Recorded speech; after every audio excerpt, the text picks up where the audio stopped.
हरे कृष्णा। कुंती स्तुति श्लोक नंबर 15।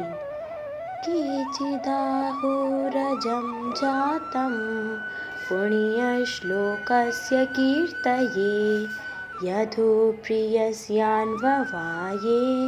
मलयस्येव चन्दनं। फिर से, केचिदाहुरजं जातं पुण्यश्लोकस्य कीर्तये यदु प्रियस्यान्ववाये मलयस्येव चन्दनं।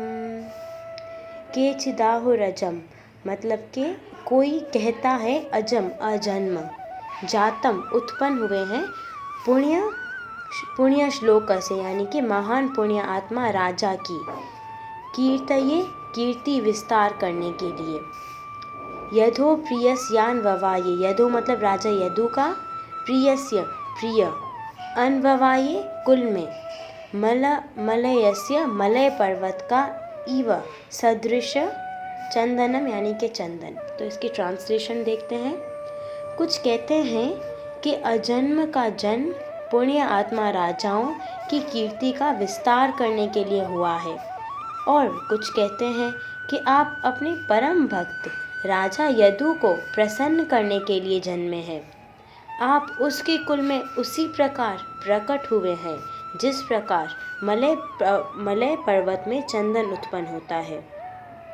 अब यहाँ पे ये बताना चाह रहे हैं कि कृष्ण जन्म होते हुए भी जन्म लेते हैं। तो यहाँ पे दो रीज़न बताएं कि जो राजा होते हैं उनकी कीर्ति के लिए, यानी कि उनके फेम के लिए, यश के लिए, ठीक है।